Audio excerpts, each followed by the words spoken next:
the way they started off, they had nowhere to go but down. In hindsight, would you have started this show with Cody and Seth, and it was the best match with the best reaction and the most anticipation from the fans where they actually wanted to see it? Either this one or Charlotte and Ronda. And so once that they started that way, it was kind of like, well, now we got to go through the rest of it. Yeah, Cody's becoming like their CM Punk. You know, he returned. I'd like to see what the merch numbers are. But you don't have to improve the lead-in at WrestleMania Backlash, and there's no reason to hook them because they're hooked or they wouldn't have started watching on purpose. I mean, I'm personally glad they put this match first because I was able to enjoy it before anything else would have tainted, my thoughts of wrestling for the night. Yeah. It's like having a bad appetizer and then it ruins the meal, right? Exactly. So Cody versus Seth was first, and they did a package with the highlights of their rivalry, and Cody was interspersed with Dusty, which I thought was cool. It made Cody look like a star, and it made the rivalry with Seth look actually even more exciting than it has been on television, because you just got the highlight reel, just the glimpses, just the sharp comments, whatever. But that audience is seeing Cody as a big star, and there were Cody chants before the match started. And it was also, as is the case with the WWE, it was 12 minutes into the show before the bell rang for the first match. But that used to be a big deal with Vince and most other promoters. How fast are we going to get into the action? They don't ask that question anymore. Specifically with Vince, that was a big deal. Well, yes, that's why if you didn't have, in the Monday Night War days, if you didn't have an opening match or an opening segment involving big names, the top stars, you need to get into action as quickly as possible. And that's something that, it was not, Vince didn't invent that. It's like you hooked them with the action. Now the action is kind of secondary, at least in the WWE. But having said that, this was great.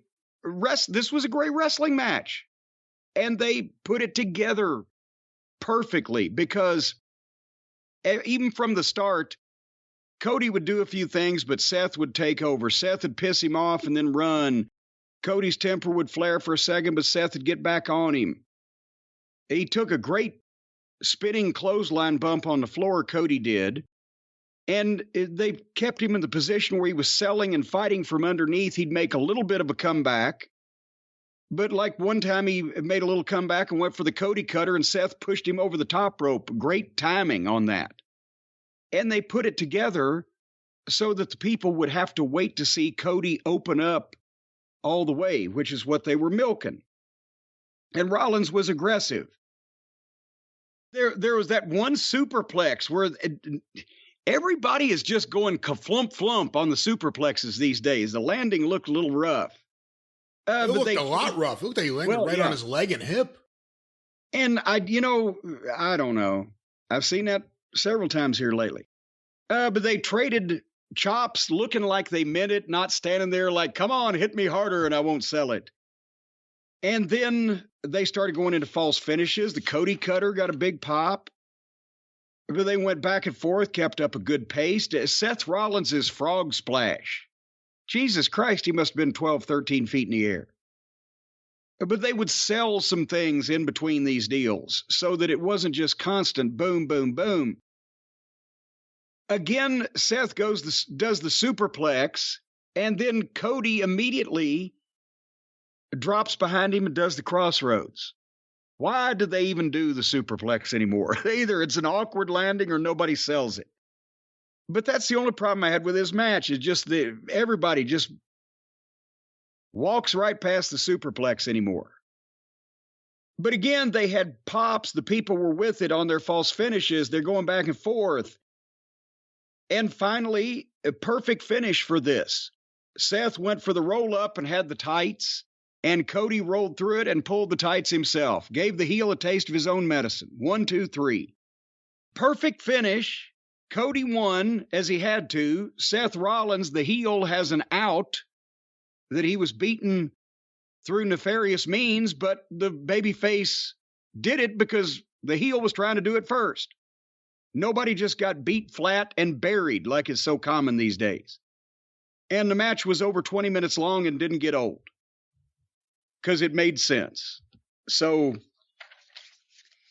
I mean, both these guys, I don't know what the fuck Seth is doing with the air swimming and the laughing and the stuff, but he can go. He always has been able to.